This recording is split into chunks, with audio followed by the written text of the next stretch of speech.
একবার হালকা করে গো থ্রু করে দিয়ে আমি একটু টেনে দিচ্ছি। একটা জিনিস বলছি, চ্যাপ্টারটা এতটা সোজা নয়। কিছু কিছু জায়গায় এটার বেশ কিছু, যাকে বলে, টুইস্ট অ্যান্ড টার্ন আছে, ঠিক আছে? চাপের কিছু নয়। মেইনলি মনে রাখবি এই চ্যাপ্টারটার এক্সেপশানগুলো, এদের প্রচুর এক্সেপশান থাকে। মানে নর্মাল রুল যেটা আছে সেটা তো আছেই, নর্মাল রুলের বাইরেও বেশ কিছু রুল এই চ্যাপ্টারটার মধ্যে সবসময় ফলো হয়। এটা একটা ভালো জিনিস খারাপ জিনিস যেভাবে ধরতে পারিস বলতে পারিস, সেটাই হলো। ধরে নে, তাতে কোনো চাপ নেই। আমি যতটা পারবো সোজা করে দেবো তোদের জন্য। দেখ, কেমিক্যাল বন্ডিং কী জিনিস আমিও একটু পড়িয়েছিলাম, তোরাও জানিস যে মোটামুটি বেসিক্যালি শেয়ারিং হয়। Single bond, double bond, triple bond কী ছিল মনে আছে নিশ্চয়ই তোদের। তোদের আমি একটাও পড়িয়েছিলাম আগে আগে একবার, সিগমা বন্ড, পাই বন্ড, এইসব জিনিসগুলো কী ছিল আশা করি তোদের কিছুটা হলেও মনে আছে। তো প্রথম প্রবলেমটা আছে এই চ্যাপ্টারটা, যে কিছু কিছু জিনিস তোদের আমি একবার নক করে যাচ্ছি, ঠিক আছে? কেমিক্যাল বন্ড, প্রথম জিনিসটা হলো কেমিক্যাল বন্ডের মধ্যে চারটে জিনিস আমাদের সিলেবাসে আছে, ঠিক আছে? যে কেমিক্যাল বন্ডিং কেন হয়, এখানে এই চারটে রুল যেটা দেখতে পাচ্ছিস, এই থিওরিগুলোর উপরে, রুল না এগুলো থিওরি, বেসিক্যালি কেমিক্যাল বন্ডিং কেন হয় সেটার থিওরি হলো এই চারটে থিওরি, এটা আমাদের সিলেবাসে আছে। Number one is octet rule, valence bond theory, valence shell electron pair repulsion theory or VSEPR theory বা ভিএসপিআর থিওরি, আর লাস্টলি মলিকুলার অরবিটাল থিওরি বা এমওটি। এই চারটে নিয়ে আমরা পড়াশোনা করি মোস্টলি। তো অক্টেট রুল কী জিনিস, ফার্স্ট অক্টেট রুল কী ছিল বা অক্টেট রুল কী জিনিস? দেখ, অক্টেট রুল মানে হলো লাস্ট শেলে 8টা ইলেকট্রন থাকতে হবে। লাস্ট শেলে 8টা ইলেকট্রন রাখার জন্য এরা শেয়ারিং করে ইলেকট্রন, দুটো অ্যাটম। তো এটাই বেসিক্যালি অক্টেট রুল, তোরা সবাই জানিস কম বেশি। অক্টেট রুল থাকা মানে they will be quite happy, ঠিক আছে, মানে স্যাটিসফাইড। তো এটাই হলো বেসিক্যালি নর্মাল অক্টেট রুল। আর এটা নিয়ে যাচ্ছি না, এটা আমি পড়াচ্ছিও না, কারণ এটা তোরা সবাই জানিস। যেমন এই দেখ, Cl2 ক্লোরিনের দুটো এ একটা দিয়েছে, so they are making bond together, তো এটাকে বলা হয়। আর এই জিনিসটাকে বলা হয়, এই যে ডট বা স্টার দিয়ে, এই জিনিসটাকে বলা হয় লুইড ডট স্ট্রাকচার। এই জিনিসটাকে, গোটা জিনিসটাকে একসাথে বলা হয় লুইড ডট স্ট্রাকচার। লুইড ডট স্ট্রাকচার কী জিনিস এটা নিয়ে আমাদের অতটা চাপ নেই। আচ্ছা, এই চ্যাপ্টারটা আমি পড়িয়ে দিয়েছিলাম না তোদের, সোহন? আমাকে মনে পড়ছে এই চ্যাপ্টারটা বেশ অর্ধেকের বেশি পড়িয়ে দিয়েছিলাম, লাস্টে শুধু একটুখানি বাকি রেখেছিলাম। আদিত্য ছিল? স্যার আমার তো হয়নি। তোমার হয়নি, তুমি আগে আসোনি, তোমার দোষ। আমার আদিত্য, সোহন, আমি পড়াচ্ছি, তাও একবার রন থ্রু করবো। হ্যাঁ, এই তোদের পড়িয়েছিলাম না এই চ্যাপ্টারটা কিছুটা, কিছুটা না, বেশ বেশ খানিকটা। আমি বলেছিলাম পরের দিন, তারপর পরের দিনের তো লকডাউন হয়ে গেছিলো। হ্যাঁ, হ্যাঁ স্যার, তারপরে ঝড়ের জন্য দুটো ক্লাস মিস হয়েছিল। হ্যাঁ, তারপরে ক্লাস করাতে পারিনি। তাই ভাবছি যে এত পিছিয়ে থাকলো কি করে। শুধু মলিকুলার অরবিটাল, বন্ড অরবিটাল এটা বাকি ছিল, ভালো হয়েছে। মোটিটা বাকি ছিল, পড়ে গেলে হবে না। এটার এক্সাম নেবো আমি এবার, সবকটার এক্সাম নেওয়া শুরু করবো, অনেক হয়েছে, এবার ঘুরে ঘুরে বেড়াচ্ছিস। স্যার কবে? আগে এক্সামের কোশ্চেন বানিয়ে তারপর তোদের জানাবো হঠাৎ করে। বাট স্যার আমার তো হয়নি, মানে তাতে এই কি হয়েছে, চ্যাপ্টারটা। তুমি আগের বছর পড়োনি 11-এ? না স্যার। তো কোথায় ছিলে? হ্যাঁ, পড়াশোনা না করে ঘুরে বেড়ালে হবে?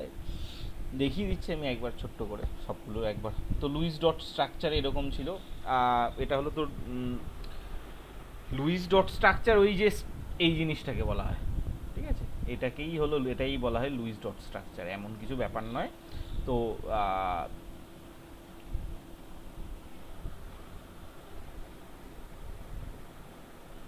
ঠিক আছে, এই দেখ, এই স্ট্রাকচারগুলোকে লুইস রিপ্রেজেন্টেশন বলা হয়, এইভাবে ডট বা অনেক সময় ক্রস দিয়ে। আর কিছু না। ফর্মাল চার্জ কি জিনিস নিটের জন্য বলে আমি অতটা এগোচ্ছি না। ফর্মাল চার্জ হলো এমন একটা ওয়ার্ড, এখানে পড়ে নে। The formal charge of an atom, formal charge কাকে, এটা তোদের বইতে রয়েছে, ঠিক আছে।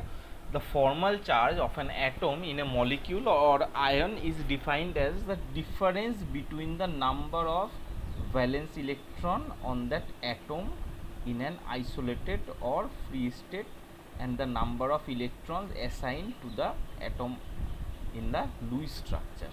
তো তোরা ভাবছিস যে এটা কি এত ভয়ঙ্কর, কি জিনিস, কীরকম জিনিস বা কি জিনিস।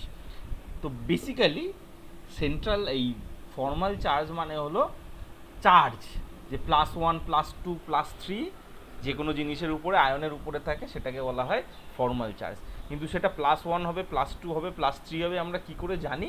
সেটা এই রুলের উপরে জানা হয়। সেই রুলটা হলো total number of valence electron minus total number of non bonding বা lone pair electron minus half into total number of bonding electron. এটাই হলো তোর ফর্মাল চার্জ। এটা নিটের জন্য অতটা চাপের নয়, তো আমি অতটা মানে চাপের কোনোটার জন্যই নয়, এটা নিয়ে চাপ নেই। ফর্মাল চার্জ হলো মাথার মধ্যে কী থাকে আর কিছুই না, ঠিক আছে। তো এক এক টাকায় এক এক রকম আছে। তো এই পোর্শনটা একবার ভালো করে তোরা লিখে নে, নক করে নে, মনে করে রাখ। আমি এই চ্যাপ্টারের উপর কোশ্চেন আসে, ঠিক আছে। সেটা হলো লিমিটেশন অফ অক্টেট রুল। এর উপরে কোশ্চেন আসবেই, অক্টেট রুলের কোথায় কোথায় প্রবলেম আছে। ফার্স্ট থিং হলো incomplete octet of central atom. তো অনেক সময়তেই ইনকমপ্লিট অক্টেট থাকে, মানে 8টা ইলেকট্রন থাকে না, কম থাকে। যেমন লিথিয়াম ক্লোরাইড, দেখ এখানে beryllium hydride, BCl3, beryllium chloride, fluoride, aluminium chloride, এইগুলোতে অক্টেট ফুল থাকে না। কোশ্চেন কিন্তু খুব কমন এই সাইডটা থেকে, যে কোশ্চেনটা এরকম করবে যে কেন, মানে এদের মধ্যে কার অক্টেট ফুল নয়, বা which one is different out of this, ঠিক আছে। তারপরে অড ইলেকট্রন মলিকিউল, অনেক সময় অড ইলেকট্রন থাকে in molecules with an odd number of electron, like nitric oxide, মানে ইভেন থাকে না, 8টা থাকে না, ধর 7টা থাকলো, 5টা থাকলো, এরকম একটা অদ্ভুত জিনিস হয়। NO and nitrogen dioxide, the octet rule is not satisfied for all the atoms. তো কারোর হয়, কারোর হয় না। এখানে যেমন দেখ নাইট্রোজেনের 1 2 3 4 5 5টা রয়েছে, 6 7 হতে পারে। অক্সিজেনের থেকে নাইট্রোজেনের বাইরে 5টা রয়েছে, অক্সিজেন 2টো দিচ্ছে, তাহলে 5 আর 2 কত হয়? 7 হয়। 8 হয় কি? হয় না। অক্সিজেনের 8 হচ্ছে, নাইট্রোজেনের 7 হচ্ছে। এগুলো হলো অড ইলেকট্রন মডিউল, ঠিক আছে। তো এই এক্সাম্পলগুলো একটু কষ্ট করে মনে রাখতে হবে, যদি লিখে নিতে পারিস লিখে নে, না হলে নোট তো আছেই, বইও আছে। আর নেক্সট হলো এক্সপ্যান্ডেড অক্টেট মানে হলো যেটা 8 পেরিয়ে যায় তাকে বলা হয়। মোস্টলি কিছু সালফার, ফসফরাস, এই আয়নগুলো যখন মাঝখানে থাকে, অনেক সময় জেনন, রেডন এরাও থাকে, মানে P block element, P block এলিমেন্টের মধ্যে এই জিনিসটা অনেক সময় দেখা যায়। যেমন দেখ PF6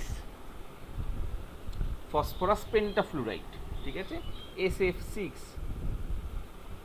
H2SO4 এর মধ্যে S এর মধ্যে দেখা যায় তোর এক্সপ্যান্ডেড অক্টেট। এই এক্সাম্পলগুলো একটু মাথায় রেখে দিস, এই যে, ঠিক আছে। SO3 এই জিনিসটা মোস্ট অফ দ্য টাইম যদি দেখি বেরিলিয়াম আর বোরন আছে, বিশেষ করে বোরন ম্যাক্সিমাম ক্ষেত্রে কি হয়, ওদের অক্টেট ফুল হয় না, আর বাকিদের অক্টেট ফুল হয়ে যায়, ঠিক আছে। আর নাইট্রোজেন, নাইট্রিক অক্সাইড, এদের প্রত্যেকে এক একজনের এক এক রকম হয়, কারোর 7টা হয়, কারোর 6টা হয়, কারোর 5টা হয়। আর lastly H2SO4, PF6, PF5, SF6, এদের কি হয়, 8টার বেশি হয়ে যায়, 10টা 9টা এরকম হয়ে যায়। আর এই এরকম বার কিছু ড্রব্যাক আছে, যে এই যে জেনন F2 এগুলো কোনোভাবেই কাজ করে না, তো এটা একটা জিনিস। রেজোনেন্স কি জিনিস নিশ্চয়ই তোদের মনে আছে, আগের দিন আমি একটু টেনে পড়াচ্ছি, অসুবিধা হলে আমাকে দাঁড় করাবি। অর্ক এসছে, তাওদিত্য এসছে, শোভন এসছে, আচ্ছা সবাই এসছিস, ঠিক আছে। তো আমি একটু টেনে পড়িয়ে যাচ্ছি, ঠিক আছে। অর্ক এটা তো পড়িয়ে দিয়েছিলাম স্যার, আগের দিনে নাকি এইটা পড়িয়েছে স্যার, তো একটু আরেকবার গো থ্রু আমি করে দিচ্ছি, অসুবিধা থাকলে আমাকে আটকাবি মাঝখানে, একটু তাড়াতাড়ি আমি এই জিনিসটা টান।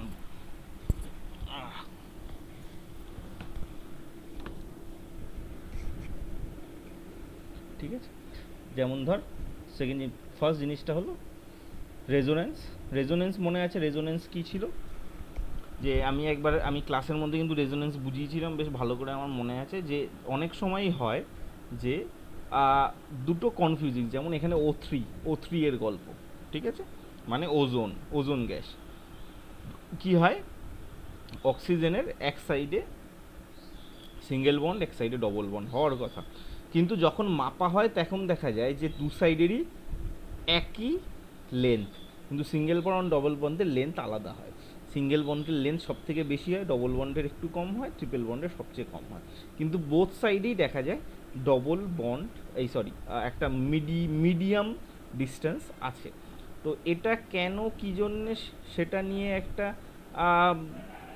কি বলিস তো একটা রিসার্চ করা বা করার পরের থেকে একটা থিওরি দেয়, এটা হলো রেজোনেন্স থিওরি, যে যখনই এরকম একটা কনফিউজিং সেক্টর তৈরি হয় যে সিঙ্গেল বন্ড হবে না ডবল বন্ড, তখন ওরা কি করে, ওরা ম্যাক্সিমাম সময় একটা মিডিল স্ট্রাকচারকে ভেবে নেয়, করে নেয়। এই মিডিল স্ট্রাকচারটা হলো তোর রেজোনেন্স, যেখানে একটা সিঙ্গেল বন্ড আর ডবল বন্ডের মাঝামাঝি একটা বন্ড ওরা ক্রিয়েট করে, কাইন্ড অফ দেড়খানা বন্ড। সো এপাশে দেড়খানা বন্ড, এপাশে দেড়খানা bond, and this is a very stable position. অনেকে তোরা ভাবিস না জানি এই ছবিটা, যে একবার রেজোনেন্স মাপে অনেকেই কিন্তু ভাবে যে একটা সাইড এপাশে একটা সাইড ওপাশে, মানে সবসময় এরা এপাশ ওপাশ করতে থাকে, এপাশ ওপাশ করতে থাকে, ব্যাপারটা কিন্তু একদমই তাই নয়, এরা সবসময় এই অবস্থাতেই থাকে, এই 3 নম্বর পজিশানটাকে, দিস ইজ কল রেজোনেন্স। ঠিক আছে, এই রেজোনেন্সের জন্য অনেকগুলো কোশ্চেন আসে, কীরকম আমি এগুলো করিয়েছিলাম কোশ্চেন শুদ্ধ, কারণ রেজোনেন্সের আমার মনে আছে যে রেজোনেন্সের কোশ্চেনগুলো এই টাইপের আসে, যে স্টেবিলিটি, যখনই দেখবি কিছু কিছু কোশ্চেন থাকে যেগুলোতে স্টেবিলিটি নিয়ে কোশ্চেন করে, এটা স্টেবল না এটা স্টেবল কেন, তো সেই ধরনের কোশ্চেনগুলো এখানে থাকে। আশা করি আমি করিয়েছিলাম, একবার চেক করে নিস তোদের, তো আমি এই চ্যাপ্টারের ইয়েটাও দিয়েছিলাম, আমি লাস্টের দিকে কিছুটা বাকি রেখেছিলাম, সেটা আর এই ঝড় বৃষ্টি এই ওই করতে গিয়ে পিছিয়ে গেল। যাই হোক, সেগুলো তুলে দেবো সবগুলো আস্তে আস্তে, আর কিছু এক্সট্রা ক্লাস আমার দিতে হবে তোদের, পিছিয়ে গেছিস অনেকটা। যাই হোক, আমি আমাদের আর একটা টিচারকে তোদের বোর্ডটাও টানতে বলে দিয়েছি, আমি এপাশ থেকে যেই আর নিটটা এই কম্পিটিটিভের পার্টটা টেনে দেবো, ডিসেম্বরের আগে সব শেষ করে দেবো পুরো টেনে। যাই হোক, দুটো টিচার থাকলে তাড়াতাড়ি শেষ হবে। ঠিক আছে, এইটা দেখ, মনে আছে এই ছবিটা দিয়েছিলাম যে বেঞ্জিনের কীরকমভাবে থাকে, এটা হবে না এটা হবে, কোনটা কনফিউশন, তাই বেঞ্জিনের মাঝখানে আমরা বানানোর সময় এরকম গোল তৈরি করে দিই, দেখেছিস, CH3CO হলো, এটাও একটা CO3, এটাও একটা, তো এরকম হলো তোর, এইগুলো হলো এক একটা ডিফারেন্ট টাইপের এক্সাম্পল। ঠিক আছে,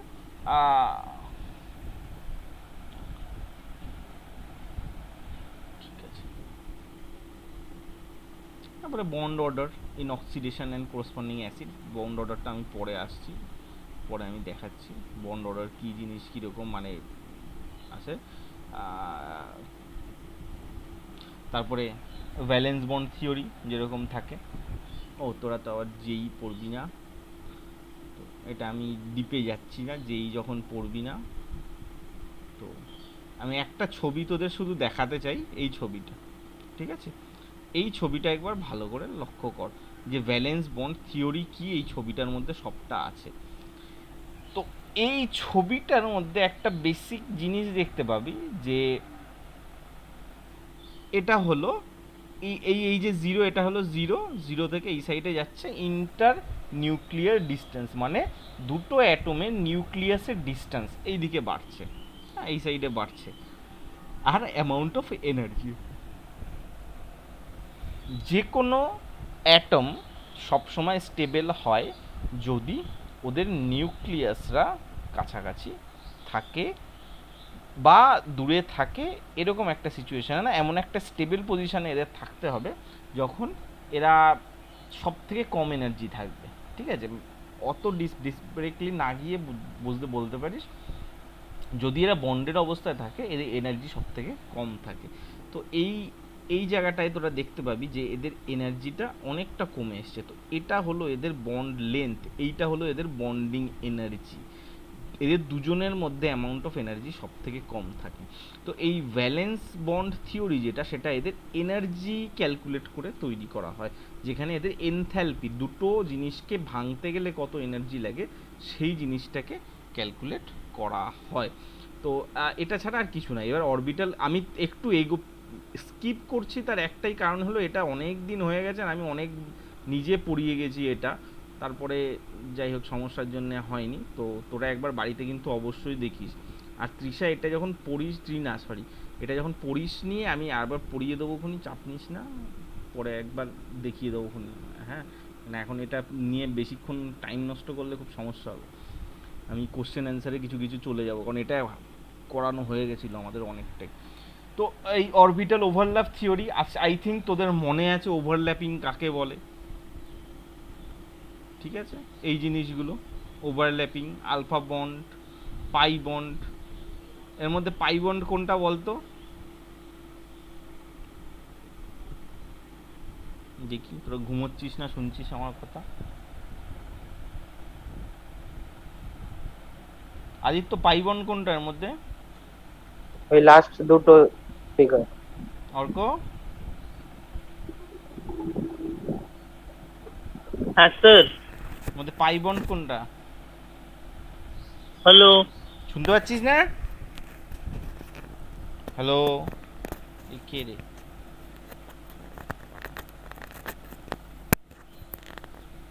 এ বেটা, শুনতে পাচ্ছিস কি পাচ্ছিস না ঠিক করে বল। দেখেছো? এ শোন, তুই শুনতে পাচ্ছিস তো? পাই বন্ড কোনটার মধ্যে?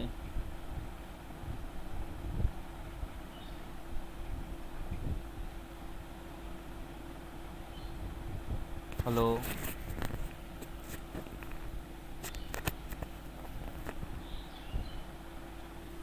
এ এ না, এ কি করে পাই বন্ড হয়? তোরা সব ভুলে হ্যাঁ গেছিস। স্যার, ওই আওয়াজ কেটে কেটে যাচ্ছে, এবার শুনতে পাচ্ছি।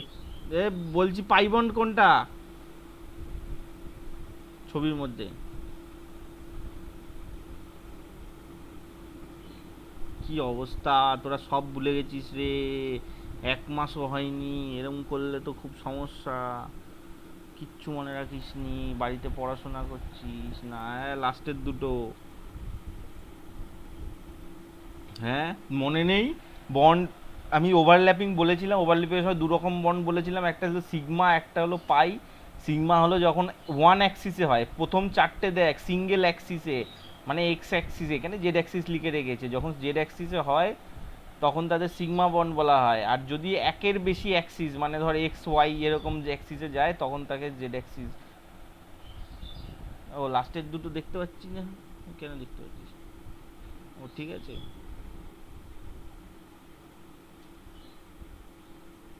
লাস্টের দুটো দেখাচ্ছিল না, কেন দেখা হয় না কেন?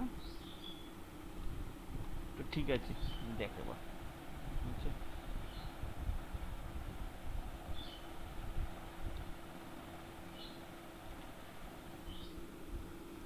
ঠিক আছে চল, ঘুমানো বের করে দেবো সব কটাকে, ঠিক আছে? এটাও এরকম হতে হয় যখন কোনো ওভারল্যাপিং হয় না, ঠিক আছে? সিগমা বন্ড মনে করে দেখ, বলেছিলাম the type of covalent is formed by end to end or head on overlapping আর basically in a internuclear axis. একটা সিঙ্গেল অ্যাক্সিসে যদি হয় তখন তাকে পাই বন্ড বলে, যেমন SS overlapping, SP overlapping, PP overlapping, এরকমভাবে হতে পারে। তারপর হলো পাই বন্ড যখন মোর দ্যান ওয়ান অ্যাক্সিসে হয়, এখানে এরকম বা এইটা, এইগুলো দেখ পাই পাই বন্ড, ঠিক আছে? এটা হলো ডি পিপি, ডি অরবিটাল, সেটাও হতে পারে মোর দ্যান ওয়ান অ্যাক্সিস। এটা সবসময় মাথায় রাখবি, ঠিক আছে? এখানে একটা কোশ্চেন দেখ, what are the total number of sigma and pi bond in the tetra cyano methane, ঠিক আছে? Tetra cyano methane.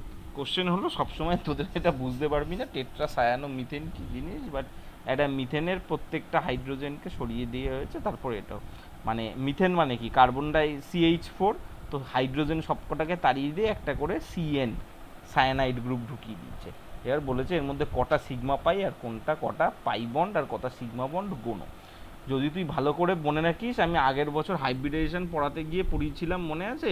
একটা বন্ডের মধ্যে সিঙ্গেল বন্ডে কটা পাই বন্ড থাকে, ডবল বন্ডে কটা পাই বন্ড থাকে, মনে আছে তো? সেগুলো না ভুলে গেছিস? নাহলে একটু মনে করিয়ে দিই। হাতে পেলে চুলগুলো তো ছিঁড়ে মনে ছিঁড়ে- আছে? চুলগুলো ছিঁড়ে ছিঁড়ে সব মনে করাতাম আজকে। আমি পড়িয়ে দিয়েছি, ভুলে গেছে সব। ঠিক আছে, একটা সিঙ্গেল বন্ড। ভয়েস কেটে যাচ্ছে কেন? কেটে যাবে কেন? মাইক্রোফোন দিয়ে পড়াচ্ছি, নেট তো ভালোই চলছে, ঠিক আছে? না স্যার, ভয়েস শোনা যাচ্ছে ঠিকভাবে। এই যে অনলাইন কবে বন্ধ হবে সহ্য হয় না আমার। যাই হোক, তো এই তোর সিগমা বন্ড একটা মনে নেই যে একটা সিঙ্গেল যদি বন্ড থাকে, মানে একটা বল দাঁত থাকে, তাহলে তার মধ্যে কটা কি থাকে? একটা সিগমা বন্ড। যদি ডবল বন্ড থাকে তাহলে কি থাকে? সিঙ্গেল বন্ড আর একটা সিগমা বন্ড, একটা পাই বন্ড। আর যদি ট্রিপল বন্ড থাকে তাহলে একটা সিগমা বন্ড আর দুটো পাই বন্ড। এটা হলো হিসেব, এটা হলো নিয়ম। তো সেটার উপরে ডিপেন্ড করে এগুলো গুনতে হয়। যেমন ধর এই কার্বনের সঙ্গে 4টে সিঙ্গেল বন্ড আছে, তার মানে 4টে সিগমা বন্ড। আবার এই প্রত্যেকটা কার্বনের সঙ্গে একটা একটা করে ট্রিপল বন্ড হোক বা যাই হোক সিগমা বন্ড, তো টোটাল হলো 8টা সিগমা বন্ড। আর পাই বন্ড, এখানে তো পাই বন্ড কোনোটা নেই মাঝখানেরটায়। এই কার্বনের সঙ্গে এখানে দুটো, এখানে দুটো, এখানে দুটো, এখানে দুটো, তার মানে 8টা। তো 8টা সিগমা বন্ড আর 8টা পাই বন্ড আছে। এটা একটা টাইপ অফ, একটা সোজা কোশ্চেন। যাই হোক, তারপরে চলে আসছে ভেসপার থিওরি। ভেসপার থিওরি নিশ্চয়ই তোদের ভালো করে মনে আছে, যে ভেসপার থিওরিতে আমি তোদের ছোটো ছোটো কোশ্চেন পেপারগুলোও করিয়ে দিয়েছিলাম কীভাবে করতে হয়, যে ভেসপার থিওরি কাকে বলে, কীভাবে করব, কীভাবে আমরা কোশ্চেনগুলো বানাবো, সেগুলো নিশ্চয়ই তোদের মনে আছে। যে ভেসপার থিওরি মোস্টলি বলে যে প্রত্যেকটা মলিকিউলের স্ট্রাকচার কেমন হবে, দেখতে কেমন হবে, সেটা ভেসপার থিওরির থেকে আর হাইব্রিডাইজেশন থেকে আমরা মোস্ট অফ দ্য টাইম বুঝতে পারি। ভালো করে মনে করে দেখ যে ভেসপার থিওরি জলের মধ্যে যেমন এদের অ্যাঙ্গেলগুলো এরকম কেন হয়, ঠিক আছে? এই যে অ্যাঙ্গেলগুলো, এগুলো প্রত্যেকটা ট্রাইগোনাল বাইপ্যানেল কেন হবে, সেগুলো আমরা এই ভেসপার থিওরি বা হাইব্রিডাইজেশন থেকে বুঝতে পারি। আশা করি তোদের মনে আছে। SP2, SP3 মনে নেই? হ্যাঁ স্যার মনে আছে। সে SP3 হলে কি হবে, এরকম দেখতে হবে যখন SP3 হবে, ঠিক আছে? স্যার বলছিলাম, তুমি এই চ্যাপ্টারটা আবার পড়াবে তো? পড়াবো, 10 টাকা নিয়ে আসবি অফিসে, তারপর পড়াবো তোকে। দেরি করে পড়তে এসেছিস, তোর দোষ। পড়িয়ে দেবো, চাপ নিস না, ঠিক আছে?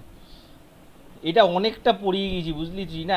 ওরা পড়ে গেছে, ওই জন্য বলছে জানে। এরা অনেকটা পড়িয়ে দিয়েছি, মানে এই চ্যাপ্টারটা একটু ভাস্ট তো, এটা অনেকটা পড়িয়ে দিয়েছি। এবার এটা যদি পুরো রিপিট করতে যাই পাই টু পাই অনেক সময় লেগে যাবে, আমি সেটা চাইছি না।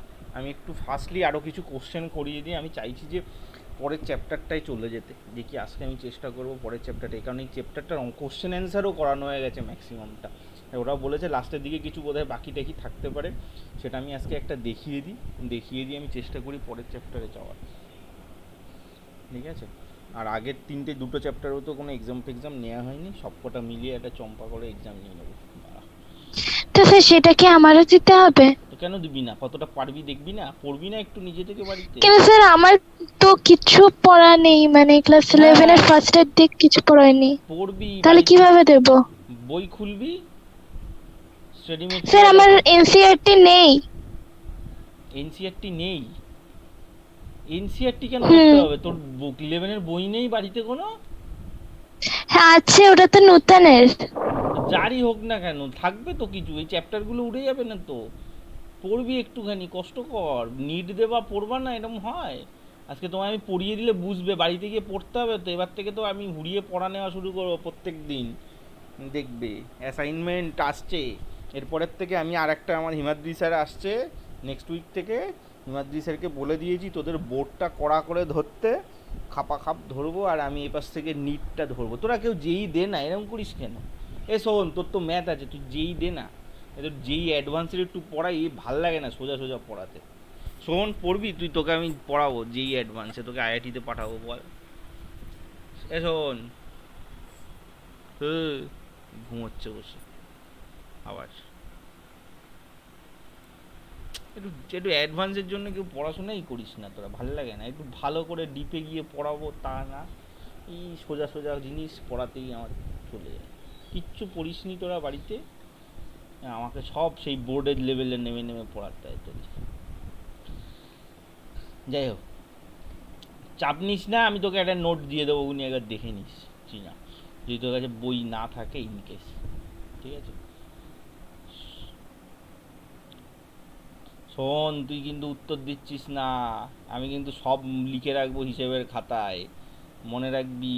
একদিন খুলবে, আমি সামনে তোকে পাবো, তারপর দেখবো মজা তোর, ঠিক আছে? এই দেখ, এই ভেসপার থিওরি থেকে কিভাবে এদের স্ট্রাকচার তৈরি করা সম্ভব। প্রথম জিনিসটা হলো এদের হাইব্রিডাইজেশনটা করতে হবে, ঠিক আছে? হাইব্রিডাইজেশন যদি একবার করে নিস, যে যেরকম যে সিচুয়েশানে আছে সেটা আমরা বুঝতে পারবো। আমাদের বইয়ের মধ্যে আছে বা এখানেও আছে অনেক সময়, যে কার কীরকম স্ট্রাকচার হয়, একটু দেখলেই যে কেউ করতে পারবি। কারোর টেট্রাগোনাল, পেন্টাগোনাল প্ল্যানার কখন হতে পারে, এই অদ্ভুত সিস লেভেলে কখন হতে পারে, এই স্ট্রাকচারগুলো থাকে। এগুলো প্রিডিটারমাইন্ড স্ট্রাকচার, হাইব্রিডাইজেশন থেকে আমরা যেগুলো বুঝতে পারি। এর পরেরটাই আছে দেখ, হাইব্রিডাইজেশন। হাইব্রিডাইজেশন তো মনে আছে নিশ্চয়ই, কার সঙ্গে কে কোনটা ওভারল্যাপ করবে। তো যেটা ওভারল্যাপ হলো সিগমা পাই, এইগুলো ওভারল্যাপিংয়ের পরে যে সিচুয়েশানটা হয় সেটাকে বলা হয় ওর হাইব্রিডাইজেশন, ঠিক আছে? তো আমি ট্রিনা ভালো করে শোন, আমি তোকে এক দু লাইনে কিছু জিনিস বুঝিয়ে দিচ্ছি। এক নম্বর হলো, দেখ, বন্ডিং হলো আমার কাছে, যেহেতু আজকে আমি হোয়াইট বোর্ডগুলো ইউজ করতে পারছি না, সেই জন্য আমি ভালো করে বোঝাতে একটু অসুবিধা হচ্ছে। এই সপ্তাহটাই হবে, আমি কালকে গিয়ে বারাসাতে গিয়ে নিয়ে আসবো মালপত্রগুলো। তো ব্যাপারটা হলো, ওভারল্যাপিং মানে হলো একটা ঘাড়ে আর একটা চাপা, ঠিক আছে? তো দুটো সাব অরবিটাল, ধর একটা এস আর পি একজন আরেকজনের সঙ্গে মিশে যাচ্ছে, this is call overlapping. Overlapping হয় এস পি এস এস, মানে একটার সঙ্গে একটা সাব অরবিটালের সঙ্গে আর একটা সব অরবিটাল বা অরবাইটালসের সঙ্গে আর একটা, দিজ আর কল ওভারল্যাপিং। তো এই ওভারল্যাপিংগুলোকে আমরা বন্ডিং বলি। আর বন্ডিং হয় সিগমা আর পাই, এই দু ধরনের। সিগমা হয় যখন এরা সিঙ্গেল অ্যাক্সিসে একজনের সঙ্গে ঘাড়ে আরেকজন ওঠে, আর যদি একটার বেশি অ্যাক্সিসে এরা ঘাড়ের উপর ওঠে তাহলে তাকে আমরা পাই বন্ডিং বলি। তো এই অবধি সিম্পল জিনিস থাকে। এরপরে হলো, ধর একটা অ্যাটোমে তো শুধু একটা বন্ড থাকে না, দুটো তিনটে ইলেকট্রন দু তিন দিকে এরা বিভিন্ন রকম স্ট্রাকচার তৈরি করে। আর যখনই এরা দু তিন রকমের বন্ড করে, যেমন ধর CH4 মানে একটা মিথেন, মিথেন কি করে, একটা কার্বন চারটে হাইড্রোজেনের সঙ্গে বন্ড করছে। তো আফটার দিস বন্ডিং এদের দেখতে কেমন হবে, ঠিক আছে? লাস্ট এদের যে আউটসাইড শেলটা থাকে তাকে দেখতে কেমন হবে, দ্যাট ইজ কল হাইব্রিডাইজেশন। মানে এরা তিন চারটে বন্ড করার পরে এদের দেখতে কেমন হবে তাদের বলা হয় হাইব্রিডাইজেশন। তো হাইব্রিডাইজেশনের উপর ডিপেন্ড করে এইগুলো আমরা ডিফারেন্ট জিনিস আমরা তৈরি করি। যেমন এইগুলো আমি যাচ্ছি না, হাইব্রিডাইজেশন কীরকমভাবে কটা এত আমি ডিটেলস এখন পড়াচ্ছি না। তো বেসিক্যালি হাইব্রিডাইজেশন হলো এইগুলো, মানে কার সঙ্গে কে ওভারল্যাপ করেছে। যদি এসপি, তার মানে হলো একটা এস আর একটা এসপি, একে দেখতে কেমন হয়, লিনিয়ার, ঠিক আছে? SP2 ট্রাইগোনাল প্ল্যানার, মানে বেসিক্যালি একটা তিন কোণা। SP3 টেট্রাহেড্রাল, চার কোণা। SP3D trigonal bipyramid, SP3D2 octahedral, SP3D3 pentagonal bipyramidal, ঠিক আছে? পেন্টাগোনাল বাইপিরামিডাল, এটা হলো গল্প, মনে থাকবে। এই জিনিসটা ছিল। তো কার সঙ্গে কটা, তো SP3D3-তে মানে একটা এস, তিনটে পি আর তিনটে ডি একসঙ্গে এসে একটা ঘাড়ে উঠেছে। তো আমরা যদি এই SP SP2 এইগুলো জানতে পারি, তাহলে এদের দেখতে কেমন হবে আমরা খুব ইজিলি জানতে পারবো। যেই আর নিটের জন্য খুব ইম্পর্ট্যান্ট। তো এসপি হাইব্রিডাইজেশন বললাম, একটার সঙ্গে আর একটা থাকে। হাইব্রিডাইজেশন কেমন করে গুনতে হয় মনে আছে না? আরেকবার মনে করিয়ে দেবো, বলতো হাইব্রিডাইজেশন কী করে করতে হয়? আদিত্য, অর্ক, সোহন, মনে আছে? মনে না থাকলে আমার খুব অসুবিধা হবে আজকে বোঝাতে। স্যার মনে আছে। অর্ক, সোহন, সোহন তো আজকে ঘুমিয়েই পড়েছে শিওর। হ্যাঁ, আচ্ছা, অর্ক মনে আছে। সোহন, রে সোহন, এই ব্যাটা পালিয়ে গেছে অন হয়ে শিওর। ট্রিনা, হাইব্রিডাইজেশন করতে জানিস? না স্যার। আচ্ছা, এই সমস্যা হাইব্রিডেশন যদি তুই করতে না জানিস। দেখ, হাইব্রিডেশন হলো গুনবি যে কটা বন্ড আছে, ঠিক আছে? যে কোনো জায়গায় যে কোনো বন্ড কটা আছে সেটা গুনে নিবি। আর হাইব্রিডেশনের নিয়ম হলো number of sigma bond plus number of loan pair electron. এই যে নাম্বারটা আছে সেই নাম্বারটার উপরে ডিপেন্ড করে আমরা বলি। যদি সেটা 2 আসে তাহলে এসপি হয়, 3 হলে SP2 হয়, 4 হলে SP3 হয়, 5 হলে SP3D হয়, 6 হলে SP3D2 হয়, এইভাবে বাড়তে থাকে এক এক করে। তো let's start SP3 two hybridization. তো যাই হোক, এরকমভাবে চলে। তো একবার আমি বলে দিলাম, তুই না বুঝতে একটু চাপ হবে আমি বুঝতে পারছি, বাট এই মোমেন্টে আমি এটা নিয়ে আর এগোবো না, অন্তত ব্যাচের মধ্যে তোকে আমি আলাদা একদিন দেখিয়ে দেবো। এটা এই অনেক সময়ের ব্যাপার। তো এই দেখ, এটা হয় SP3 যেরকম থাকে, ঠিক আছে? এদের স্ট্রাকচারটা এরকম দেখতে হয়।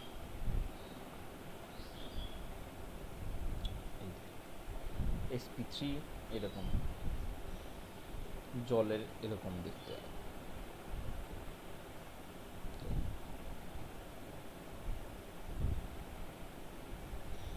একটু এগোচ্ছি। এই চ্যাপ্টারটা ফেমাস হলো স্ট্রাকচার ক্যালকুলেটিং এর জন্য, এদের দেখতে কেমন হবে এটা বলার জন্য, আর কিছু না। SP3D এইটা খুব কম থাকে। SP3Dটা এরকম দেখতে থাকে, ট্রাইগোনাল বাইপিরামিড, মানে একটা পিরামিডের উপরে একটা নিচে একটা।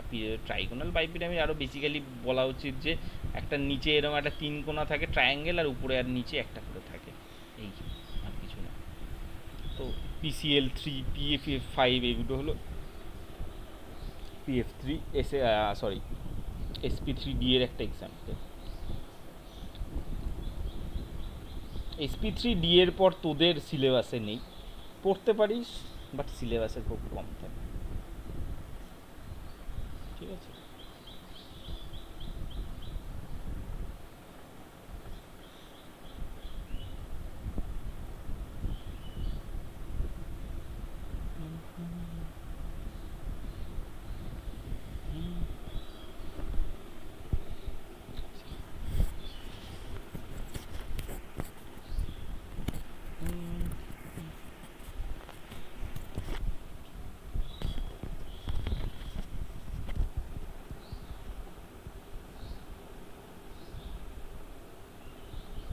এই সোহন, তুই কথা বলছিস না কেন রে? কোথায় গেছিস?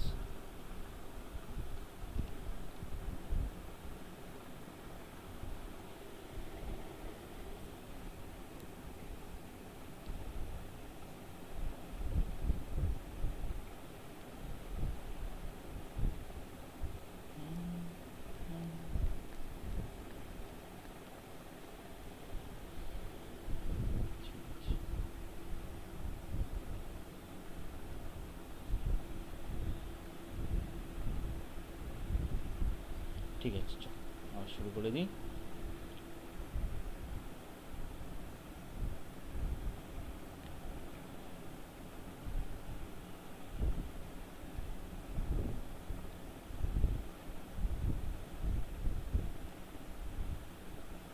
আচ্ছা, যে স্পেশাল কেস দেখ যেগুলো তুমি আগের দিন আমরা করাইনি, এটা যদিও তোর যেই রয়েছে।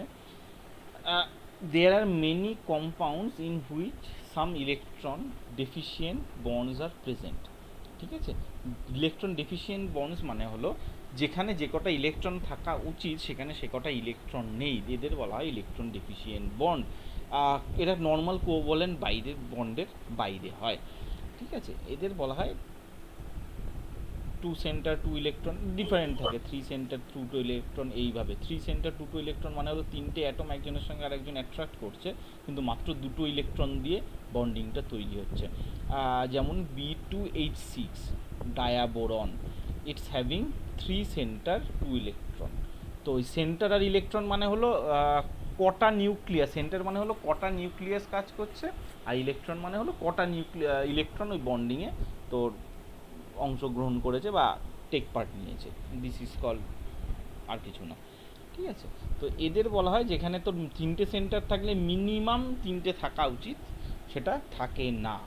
3টে সেন্টার থাকলে 3টে ইলেকট্রন মিনিমাম থাকা উচিত, কিন্তু সেটা না থেকে অনেক রকম হয়। এটাকে অনেক সময় বানানা বন্ড বলা হয়, ঠিক আছে, মানে কলার মতো দেখতে হয়, বন্ডটা বেঁকে যায় বলে, এই দেখ এইটা, ঠিক আছে, এখানে গল্প। সো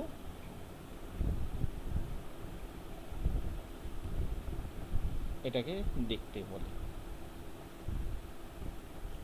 তো এটা একটা অদ্ভুত জিনিস, যেখানে দুটো 2C2E বন্ড রয়েছে, এইটা হলো 2C, এই মাঝখানে হাইড্রোজেনের জন্য যেটা থাকে 1 2 3, তার মানে হলো 3টে সেন্টার রয়েছে আর 2 ইলেকট্রন রয়েছে এর মাঝখানে। তো এইগুলোকেই বলে, এই খুব ইম্পর্টেন্ট না, স্পেশাল কেস, তোদের জন্য দেখানোর জন্য বললাম। যদি কখনো এই ওয়ার্ডটা শুনিস বানানা বন্ড, তো এটা সেটা বলা হলো তোর ওয়ান অফ দ্য ডাইবোরন, ওখান তো ফেমাস একটা এক্সাম্পলস, ঠিক আছে। আরও এরকম অনেকগুলো আছে, ঠিক আছে। হ্যাঁ, ব্যাক বন্ডিং, ব্যাক বন্ডিং বলে একটা জিনিস আছে। এটা তোর বলতে পারিস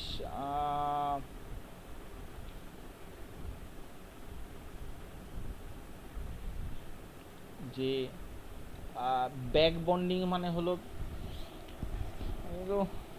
তো তোরা পড়বি না, তোরা নিটের পাবলিক, যাই হোক তাও একবার বলে দিই, আসিস যখন, আজকে পড়ানো যখন এগুলো হয়ে গেছে। ব্যাক বন্ডিং মানে হলো, দেখ পড়লেই আমি একবার পড়ে যাচ্ছি, তারপর আমি তোকে বুঝিয়ে দিচ্ছি। Back bonding generally takes place when out of 2 bonded atoms one of the atom has vacant orbitals, ঠিক আছে। আর একবার পড়ি, প্রথম লাইনটা বোঝ। when two bonded atoms when out of 2 bonded atoms, যে বন্ড তৈরি হচ্ছে তার মধ্যে একটা বন্ডে একটা ভ্যাকেন্ট অরবিট থেকে যায়, generally this atom is from the second or third period, and the other bonded atom is having some non-bonded electron pair, ঠিক আছে। back bonding increases the bond strength and decreases the bond length. For example, BF3, the boron atom completes the octet by accepting 2p electron of fluorine into 2p empty electron. আরও ভালোভাবে যদি আমি তোদের বোঝাতে যাই, খাতা ফাতা বই না থাকা সবথেকে বড় প্রবলেম হলো এটা, যে বোঝানো খুব মুশকিল হয়। বেসিক্যালি এরা অক্টেট তৈরি করার পরেও এদের মধ্যে একটা খালি জায়গা থাকে, ঠিক আছে। এই খালি জায়গা পূরণ করার জন্য এরা আরও ভেতর থেকে ইলেকট্রন টেনে নিয়ে আসে, ঠিক আছে। এদের ফাঁকা জায়গা পূরণ করতে এরা এদের অক্টেটের বাইরে বা ভেতরে বেশি বা কম অনেক সময় কী হয়, এই ইলেকট্রনগুলো দিয়ে দেয়, ঠিক আছে। এক্সট্রা ইলেকট্রন, এইগুলোর জন্য অক্টেট কখনো ফিল হয়, কখনো এক্সট্রা অক্টেটের বেশি ইলেকট্রন ঢুকে যায়, ঠিক আছে। এইসব কেসের জন্য এটাকে বলা হয় ব্যাক বন্ডিং, মানে যা হওয়া উচিত তার থেকে মানে উল্টে আরও ফেরত দিয়ে দেয়, এক্সট্রা ইলেকট্রন ফেরত দিয়ে দেয়। যেমন ধর এখানে তোর এক্সাম্পলটা দিয়েছে, এখানে বিএফ, ঠিক আছে। এফ কিন্তু একটাই ইলেকট্রন নেওয়া উচিত, কারণ এফ এর বাইরে কটা ইলেকট্রন থাকে, 9টা ইলেকট্রন থাকে, ও একটা ইলেকট্রন থাকে, কিন্তু এখানে দেখ ডবল বন্ড করে দিয়েছে। তো এই এক্সট্রা ইলেকট্রনটা কোথার থেকে নিয়েছে, ওরা এক্সট্রা দিয়ে দিয়েছে, মানে ফ্লুরিন থেকে ও বের করে নিয়েছে আরেকটা ইলেকট্রন বন্ড করবে বলে, ঠিক আছে। এই দেখ এটা নিয়ে আবার ঘুরছে, এই ইয়ের মতো হচ্ছে তোর কেসটা, অনেকটা ওই হাইব্রিডাইজেশন হচ্ছে এখানে। তো এফ এর কিন্তু এখানে ইলেকট্রন দেওয়াই উচিত না, এফ কিন্তু একটা করলেই ইলেকট্রন দেবে, এটাই হিসেব সব সময়, এই এক্সাম্পলটা দেখলেই বুঝতে পারবি। কিন্তু বোরন কি করছে, আরও একটা ইলেকট্রন জোর করে বের করে নিচ্ছে, কারণ ওর একটা ফাঁকা জায়গা আছে এক্সট্রা ওর পি ব্লকে, সেজন্যে ও একটা ইলেকট্রন ফ্লুরিনের কাছ থেকে জোর করে চেয়ে নিচ্ছে। এইটাকে বলা হয় ব্যাক বন্ডিং। বোঝা গেল? এগুলো তো আমি আগের দিন পড়াইনি, আমি বলে দিলাম। বুঝেছিস ব্যাক বন্ডিং কী জিনিস না আবার বলবো? বল আদিত্য, বুঝতে পেরেছিস ব্যাক বন্ডিং কী কেস হয়? অর্ক?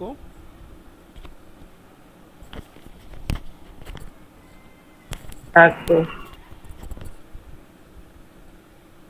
ঠিক আছে, তো বেসিক্যালি এটার মানে কিছুই নয় যে ধর এখানে ফ্লুরিন যদি দেখিস তাহলেই বুঝতে পারবি ফ্লুরিন এখানে কি বলেছে। ফ্লুরিন সবসময় একটাই ইলেকট্রন দেয় যে কোনো বন্ডিংয়ে, কারণ ফ্লুরিনের চারপাশে মাত্র 9টা ইলেকট্রন রয়েছে, বের করতে চায় না। কিন্তু ও এখানে এক্সট্রা আর একটা ইলেকট্রন দিয়েছে কেন দিয়েছে? যাতে এরা রিঅ্যাক্ট করতে পারে, আর কিছু না। ঠিক আছে, পড়ে যাচ্ছি।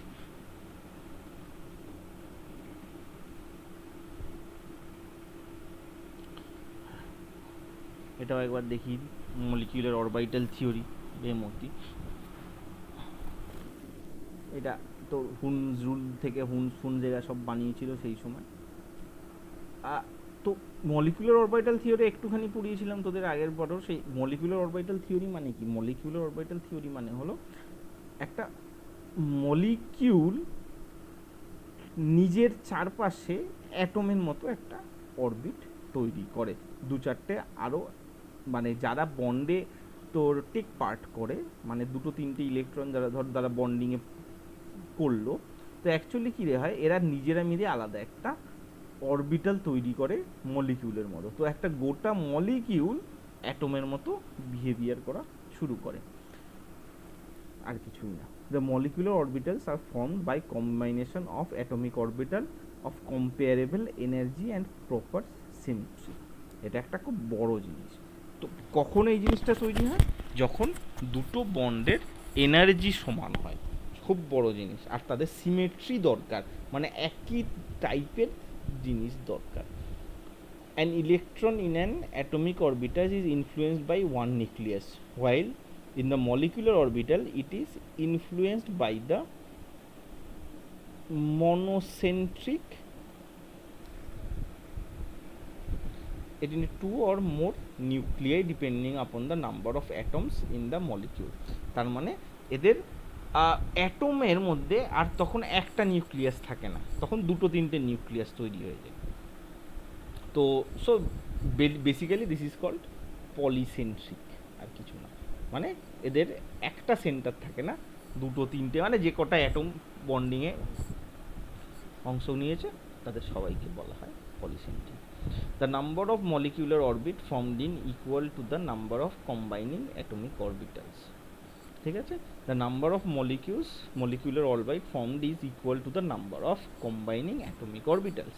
তার মানে যে কটা অ্যাটমিক অরবিটাল টেক পার্ট করেছে সে কটা কম্বাইন করলে যা হয় সেটাই হলো তার অরবিটাল। আমি জানি না বুঝতে পেরেছিস কি পারিস নি এটা, কারণ এগুলো পড়ানো হয়ে গেছিলো বলে আমি একটু তাড়াতাড়ি যাচ্ছি, তাও একবার ক্লিয়ারলি বলে দিচ্ছি। The number of molecular orbitals, মানে যে কটা অরবিটাল হবে সেটা exactly equal to the number of combining atomic orbital, মানে যে কটা অ্যাটমিক অরবিটাল টেক পার্ট করেছে, কম্বিনিং করেছে, সেটাই হলো ওর molecular orbital. When two atomic orbitals combine, two molecular orbitals called bonding molecular orbital, anti-bonding molecular orbital are formed. তার মানে ধর দুটো এস অ্যাড হলো, ঠিক আছে, এ পাশ থেকে একটা এস যাচ্ছে, ও পাশ থেকে একটা এস যাচ্ছে, তো তার মানে হলে দুটো অরবিটাল আসছে। তো মলিকুলার অরবিটাল কি হবে? একটা বন্ডিং অরবিটাল হবে, একটা অ্যান্টিবডি বন্ডিং হবে। তার মানে যখনই দুটো সাব অরবিটাল বা অ্যাটমিক অরবিটালস একসঙ্গে এসে মিশবে, ওরা কি করবে? দুটো জিনিস তৈরি করবে, একটা বন্ডিং করবে, একটা অ্যান্টি বন্ডিং করবে। The bonding molecular orbital has lower energy, hence greatly stability. ঠিক আছে, এদের মধ্যে যেটা তোর লো এনার্জি লো হয় সেটাই তো স্টেবল, খুব সুন্দর হয়। এটাকে বলা হয় molecular orbital, bonding molecular orbital. এটাই তোদের রেসপন্সিবল মলিকুলার এই মানে বন্ডিংয়ের জন্য। আর একটা থাকবে অ্যান্টি বন্ডিং, সেটার মধ্যে আবার স্টেবিলিটি অনেক কম থাকে, এনার এনার্জি লেভেলও হাই থাকে। তো এটা সেই আববাও প্রিন্সিপালের মতো এদিক ওদিক করে, আমি আর এর বেশি এগোচ্ছি না। বন্ডিং আর অ্যান্টি বন্ডিংটা আরেকবার বলে দিলাম যাতে তোদের মাথার মধ্যে থাকে, ভুলে না যাস। আমি এক্ষুনি কোশ্চেন অ্যান্সারে চলে যাব। এই যে সেই বিখ্যাত ছবিটা, অ্যাটমিক অরবিট যে কোনো জিনিসের প্রথমে একটা অরবিটাল, এই যে তোর এস দিয়েই বুঝিয়েছে যেটা আমি বললাম। তো দুপাশের এস, এ পাশের এস আর এ পাশের এস এসে মিশে একটা অ্যান্টি বন্ডিং আর একটা বন্ডিং তৈরি হলো। এটা হলো তোর এনার্জি। অ্যান্টি বন্ডিংয়ের এনার্জি উপরে হয় সাই স্টার দিয়ে বলেছে, আর এখানে শুধু সাই দিয়ে বলেছে দিস ইজ স্টেবল। ঠিক আছে, এই যে দুটো বন্ড ছিল, এরা এরকম, একটা হলো অ্যান্টি বন্ডিং আর একটা হলো বন্ডিং। এইরকম ছবি হওয়া উচিত। অ্যান্টি বন্ডিং মানে হলো এরা দুজন দুজনের সঙ্গে মিশতে চায় না, আর একটা দুজনে মিশে সুন্দর করে হয়ে যায়। তো যাই হোক, এনার্জি লেভেল ডায়াগ্রাম এইগুলো যেরকমভাবে থাকে কীভাবে করতে হয় নিশ্চয়ই তোদের কিছু কিছু মনে আছে, স্যারও নিশ্চয়ই করিয়েছে যখন যেটা বললি তোরা আমাকে। তো সেই হিসাবে আমি আর এটা দিয়ে এগোচ্ছি না অতটা বেশি। তো এই দেখ দুটো মিলে গিয়ে, তো এই দুটোর মধ্যে they don't like each other, this is anti bonding. এরা এরা দুজন দুজনকে পছন্দ করে, এদের সিমেট্রি চলে আসে, দিস ইজ বন্ডিং। তো সিগমা স্টার হলে অ্যান্টি বন্ডিং, শুধু কিছু না থাকলে বন্ডিং, এভাবে দেয়। আমি আর এইগুলো ডিসকাস করছি না, অতটা যাচ্ছি না। আমি এবার কোশ্চেনে চলে যাব সরাসরি।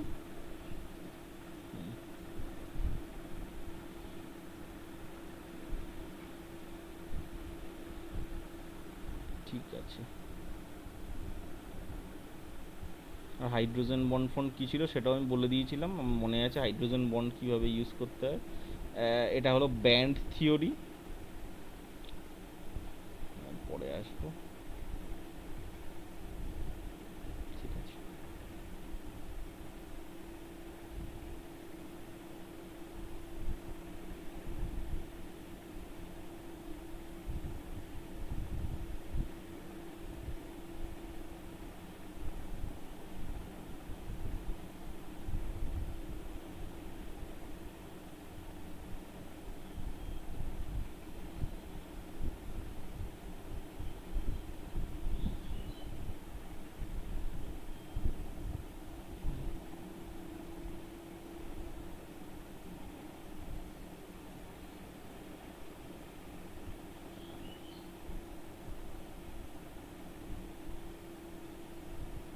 সেকেন্ড।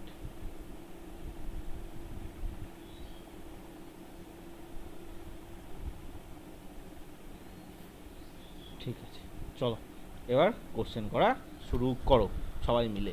তৃষ্ণা, এই চীনা তুইও শুরু কর। এইটা করতে করতে অনেকটা অ্যান্সার ক্লিয়ার হয়ে যাবে। তো এক এক করে আমরা কোশ্চেন অ্যান্সার শুরু করি এবার। ঠিক আছে, প্রথমটা কর। এখানে প্রথম বলতে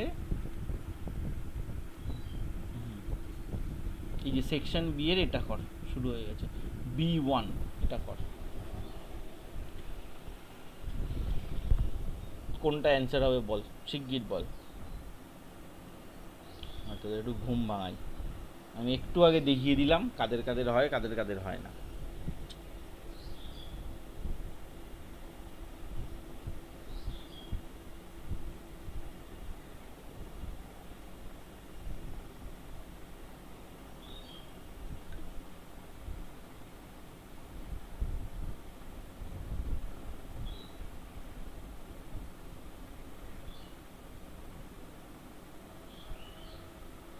হ্যালো, আছিস তোরা?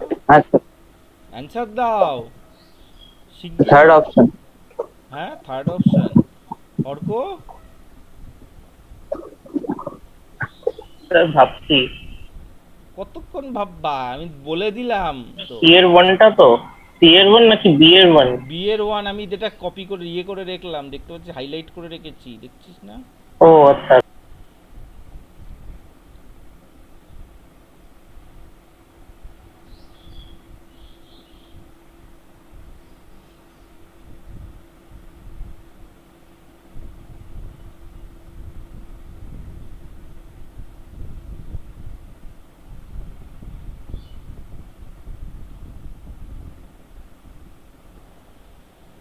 চিকির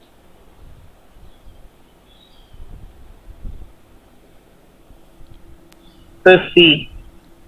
সি। আচ্ছা, সোহন খাচ্ছে এখনো। চীনা, আমি কিন্তু প্রথমেই বলেছি যে কয়েকটা আছে, এগুলোর জন্য বিশাল মাথা খাটানোর দরকার নেই, অন্তত নিটের জন্য। একদম সিম্পল জিনিস ছিল যে কার কার হবে না। PCL5 ছিল যে অক্টেট, ওরা বলছে PCL5 এ অক্টেট পূরণ হয় না। ঠিক আছে, এটা কি সত্যি কথা তুই না?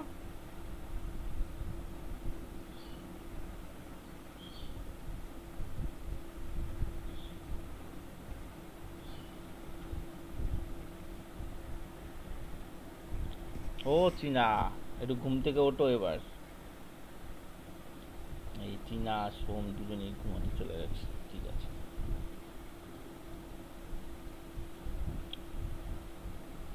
ঠিক আছে,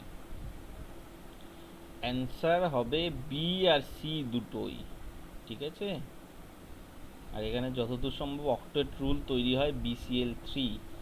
এটাও যেমন সত্যি কথা, এটাও সত্যি কথা। এটা এক্সেস করে মানে এগিয়ে যায়, বেড়ে যায়, অক্টেট রুল এক্সেস করে। আর এটা হলো অক্টেট রুলের কম হবে, তো অ্যান্সার হলো ডি। তার মানে বি আর সি বোথ।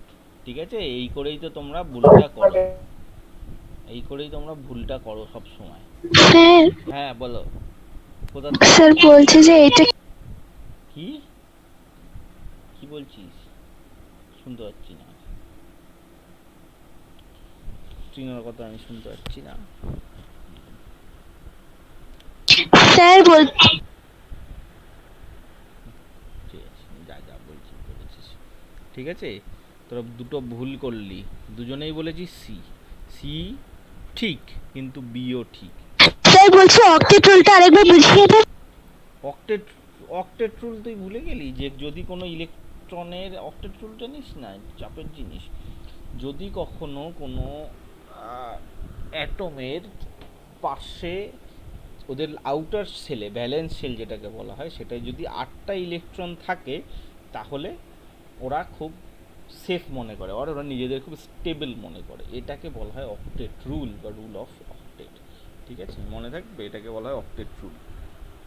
তো সবার তো আর 8টা ইলেকট্রন থাকে না লাস্টে, ম্যাক্সিমামেরই থাকে না।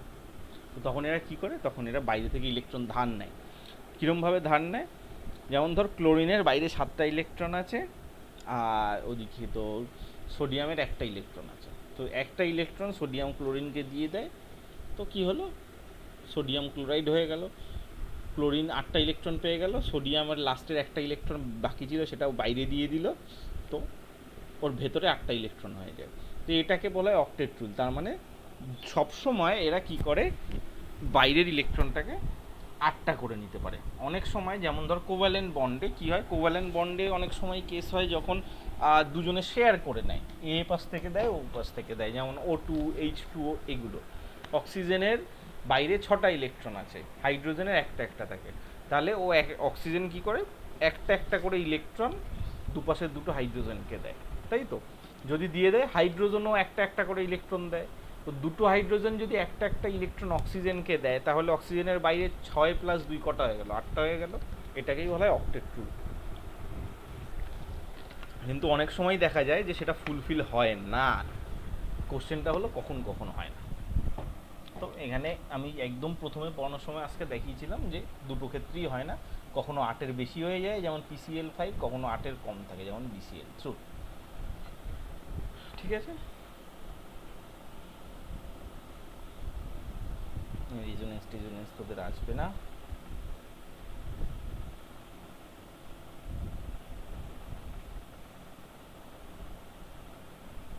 এটা বল নেক্সট লেভেল ডি। এই কোশ্চেনটা লেখ এবং বল, যেটা করবি কর।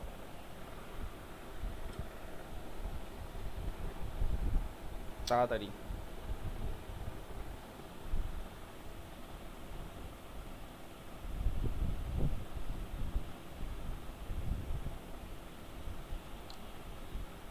জলদি জলদি আমাকে বল। Indicate the wrong statement according to the valence bond theory. A sigma bond is stronger than pi bond. P orbitals always have only sideways overlapping.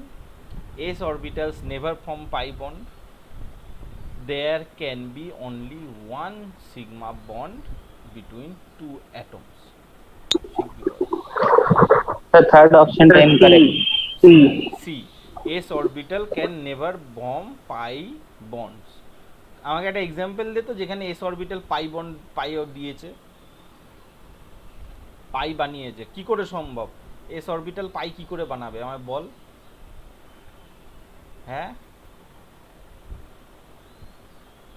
s orbital pi কি করে সম্ভব বানানো?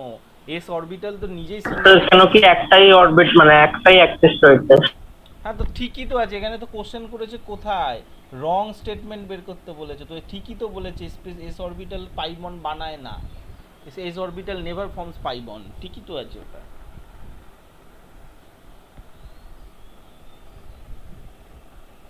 ও আচ্ছা আচ্ছা, হ্যাঁ অপশন বি হবে, কেন কি অনেক সময় পি অরবিটাল এস এর সাথে হেড অন বানিয়ে নেয়। পি কিন্তু সম্ভব, পি হলো সাইডওয়েজও হতে পারে আবার সিঙ্গেল অ্যাক্সিসও হতে পারে, তো এখানে অ্যান্সার হবে বি। বুঝতে পেরেছিস? হ্যাঁ সবাই বুঝতে পারলি কেন হলো? আদিত্য, অর্ঘব, সোহন সবাই বুঝতে পেরেছিস? চীনা তো এখনো অন্ধের মধ্যে আছে, তোকে পড়ানো হয়নি, দুর্ভাগ্য বিষয় হলো এটা। পড়িয়ে দেবো, চাপ নিস না, সবাইকে পড়িয়ে দেবো। এর পরের ক্লাসগুলো তো সব ঠিকঠাক চলবে, চিন্তা করিস না। ঠিক আছে, চল নেক্সট কোশ্চেনে যাচ্ছি।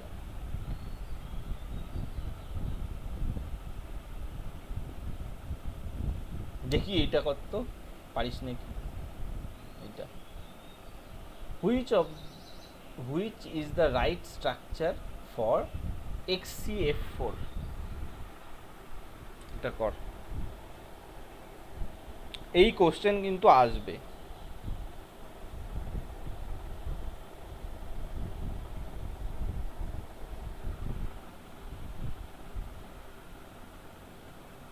xenon টেট্রাফ্লুরাইড কিরম দেখতে হবে?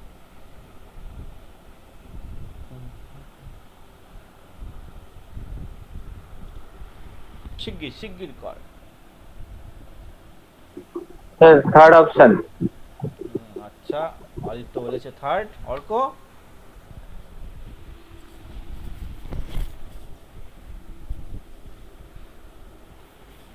এই অর্ক গুগলে সার্চ মারছিস নাকি?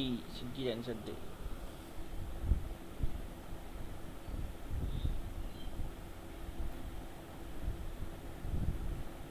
তোর কোনটা? আমি মাঝখানে ডিসকানেক্ট হয়ে গেছিলাম। আর এই জ্বালাতন, ওই দেখ দেখ এক কপি করা রয়েছে যে জেনন ফ্লুরাইড টেট্রাফ্লুরাইড, জেনন টেট্রাফ্লুরাইডের স্ট্রাকচার কোনটা হবে দেখ। সোহন বলেছে এ। চীনা কোনো আইডিয়া, কিছু বলতে পারবা?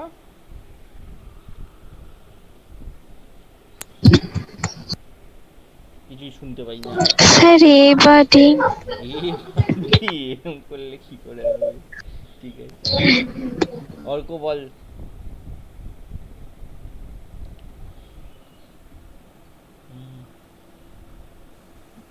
তোর স্ক্রিনটা আসছে না তোমারটা। আসছে না মানে? আরে আমার ইয়ে কোথায় পড়ছিস তুই? কি দিয়ে পড়ছিস? পড়ছিস মোবাইল না? তোর হোয়াটসঅ্যাপে পাঠাতে পারবে একটু গ্রুপে ওইগুলো? কিসে করছিস তুই? এতক্ষণ দেখতে পাচ্ছিস না তাহলে আমি যা পড়াচ্ছি? কি ঝামেলা তোর? মোবাইল নেই না ল্যাপটপ, কোন কিসে পড়ছিস অর্ক? আমার স্ক্রিনটা পিন করে দে। তোর মোবাইল? আমার স্ক্রিনে যা, যেখানে সবার মুখ দেখা যায় সেই স্ক্রিনটা যা, গিয়ে পিন কর উপরে, আনপিনের থেকে পিন কর। স্যার এই এখন ডিসকানেক্ট হয়ে এরপরে স্ক্রিন ব্ল্যাক হয়ে গেছে। এবার আসতো, এবার আসতো। হ্যাঁ পিন কর, পিন নেট প্রবলেম করতে হচ্ছে। ও আচ্ছা ঠিক আছে, এবার দেখে বল এবার।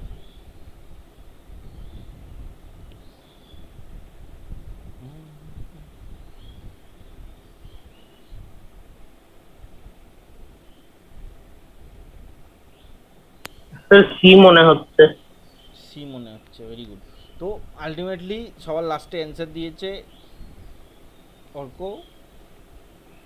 আর তো ওটাও ঠিক, তার মানে এটা হলো সি। মনে নেই তোদের আমি বললাম কি এ ডি এইসব কখনো হয়? সি হবে অ্যান্সার। তার কারণ কি?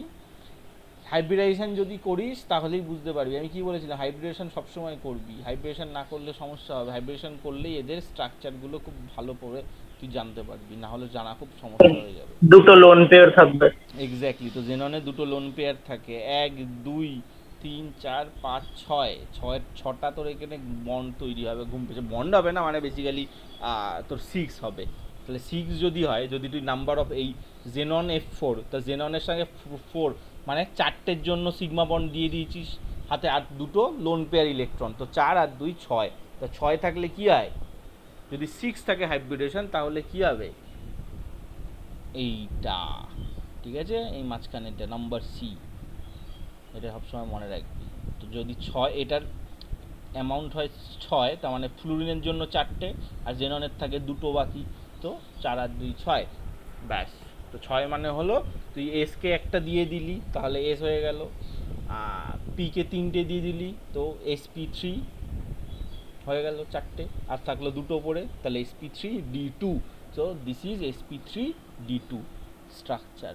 এটা ওই জন্য বললাম কার কোনটা সেটা একটু মনে রেখো, নাহলে কিন্তু কেস খেয়ে যাবে। হাইব্রিডেশন যদি মুখস্থ থাকে বাকি সব ইজি।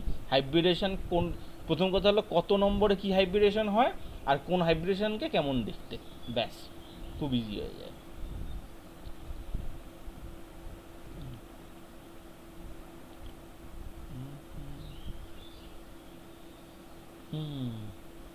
এটা কর, G3টা এটা কর, দেখি কেমন পারিস। Consider the following molecules: H2O, H2S, H2SE, H2P, ঠিক আছে। Arrange these molecules in increasing order of bond angle, মানে বাড়ছে, increasing order of bond angle, কোনটা হবে? এটা কিন্তু আমি ক্লাসের মধ্যেও করিয়েছিলাম, আমার খুব ভালো করে মনে আছে। এইগুলো যদি না করিস তার মানে বুঝবো তোরা 1 মাস কিচ্ছু পড়াশোনা করিস নি লকডাউনের সুযোগে।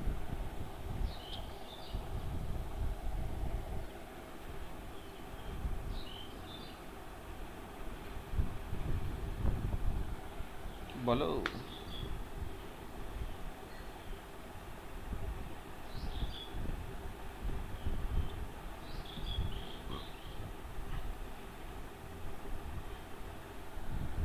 বলো বলো, তাড়াতাড়ি বলো, হাতে খাতায় কলমে করে লিখে নাও।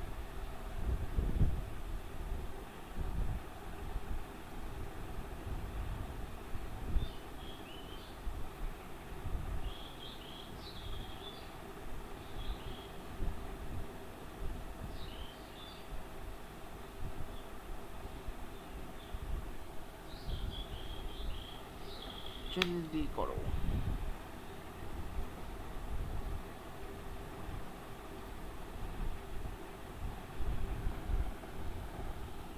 ওই রে কর, কটা কোশ্চেনের অ্যান্সার দে, তাড়াতাড়ি ছেড়ে দেবো, তাহলে যদি না করিস পুরো পড়াবো।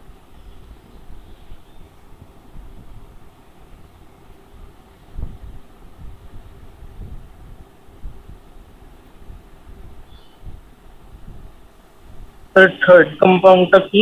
H2 H2AC, এসি হলো সেলেনিয়াম, শ্যাম্পুতে দেয়। ও ঠিক আছে, পুরো ব্লার হয়ে রয়েছে। আচ্ছা, সেলেনিয়াম, ওটা selenium, AC. Sir option B. Option B, option B. আর কেউ?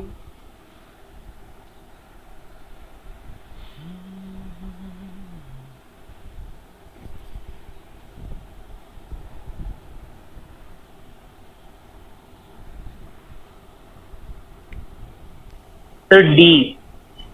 ডি, বাবা, আচ্ছা ঠিক আছে, চলো ডি। আর কিছু? সোহন, এটা হয়ে যাক, আন্দাজে ঢিল মেরে দিই।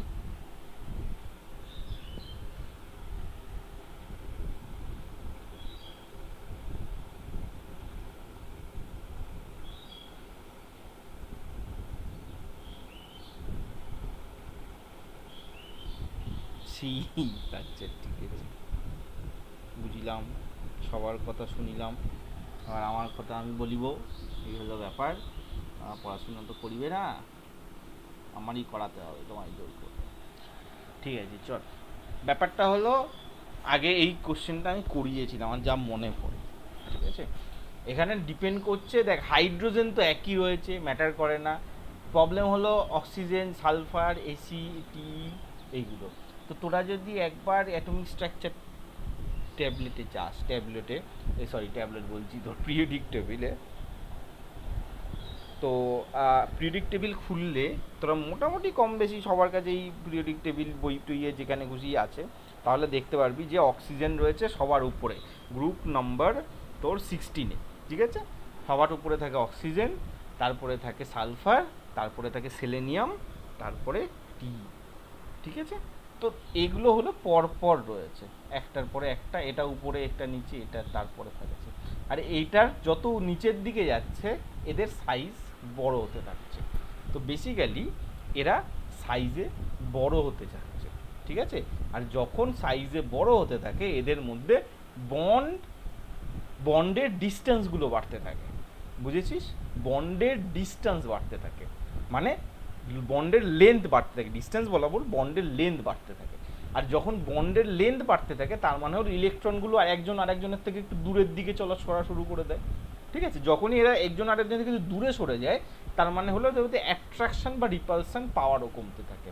তো বেসিক্যালি সব থেকে বেশি বন্ড থাকবে তোর H2O-তে, সব থেকে বড় বন্ড থাকবে H2O-তে, তারপরে এটা, তারপরে এটা, তারপরে এটা।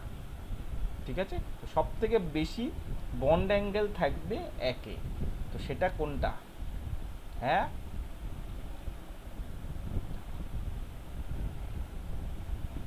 বুঝছিস কিভাবে হিসেবটা হয়? পড়াশোনা তো করবি না, সব কটা জলে দিয়ে দিয়েছিস, ভালো করেছিস। যেই অ্যাডভান্সে একটা কোশ্চেন দেখা যায় দেখে নিস, শুয়ে পড়বি।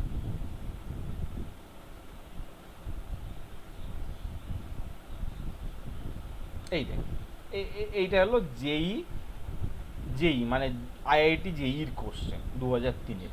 Using VSEPR theory draw the shape of PCl5 and BrF5।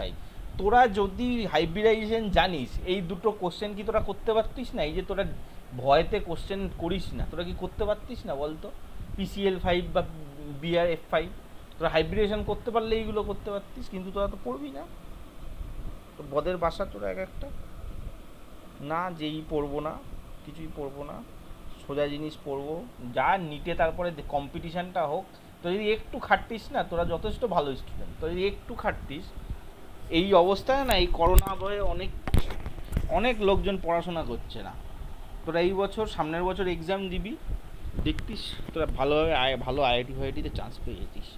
আর যখন মেডিকেল পাবি, মেডিকেল পাওয়ার পরে কী হবে, কন্টিনিউয়াসলি পড়ে যেতে হবে, 12 বছর 13 বছর ধরে পড়বি, তারপরে এমডি টেমডি পাস করবি। আর আইআইটিতে 4 বছর পড়লেই একটা চম্পা চাকরি পেয়ে যেতিস, তা তো করবি না তোরা।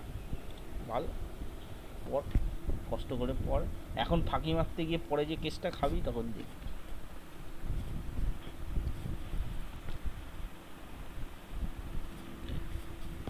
সব পড়িয়ে লাভ নেই তোদের।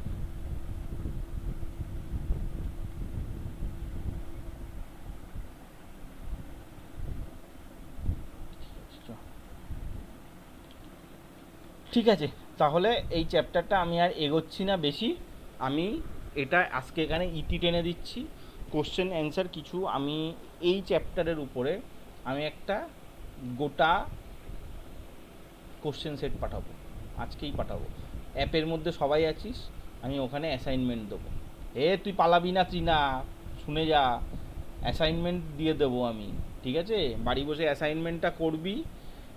আর আমি একদিন এক্সাম নেব, নেক্সট রবিবারের আগেই আমি এক্সাম নেব। তোমরা টাইম আমি গ্রুপে বলে স্যার আমার তো হয়নি, আমি কি এক্সাম দেবো? আমি কিছু তো পারবো না। ফেল করবি কিন্তু তাও পরীক্ষা দিবি, নাহলে বাড়ি গিয়ে পেটোবো। স্যার কি রে বলছে, কিছুই তো পারবো না, মানে জানি না, তাহলে ওটা তো একটাও পারবো না করতে। চেষ্টা তো করবি, আগে ক্লাসে বস। তো পারবি না সবাই জানে, পারবি না, না পারাটা তো বুঝি। বইটা একবার পড়বি, বইটা পড়বি, একটু কষ্ট কর, একটু খাট, আমি বলেছি তো পড়িয়ে দেবো সব, চাপ নেওয়ার কোনো দরকার নেই। আর তোরা তিনজন ভালো করে পড়ে নিবি, আমি তোদের কোশ্চেন পেপার পাঠাচ্ছি, মানে কোশ্চেন স্যার কতগুলো চ্যাপ্টার নেবে?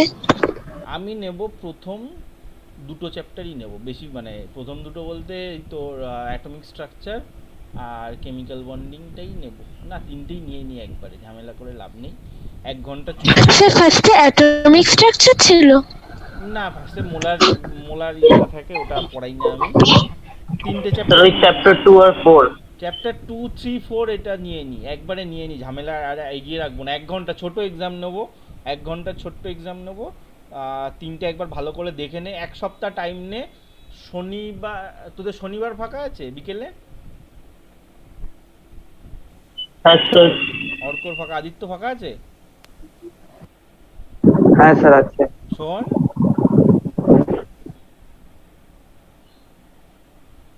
এই সোহন, হ্যাঁ, তো শনিবার বিকেলবেলা, ছোট, বেশি চাপ নিস না, ফেল করলে পেটোবো না, আমি কাউকে কিছু এখন বলবো না, কারণ এটা নিয়ে তোদেরও তো লেখা হয়েছে, কিন্তু এরা যদি না পড়িস না ভুলে যাবি, তোদের মনে আছে, আমি বুঝতে পারছি তোদের অনেক কিছুই মনে আছে, কিন্তু চর্চার অভাবে ভুলে গেছিস, তাই আজকে আমি একটু টেনে দিলাম। আর তুই না এত চাপ নিস না, পরীক্ষায় একটু কম নাম্বার পেলে কিচ্ছু এসে যাবে না, কেউ তোকে বকবে না।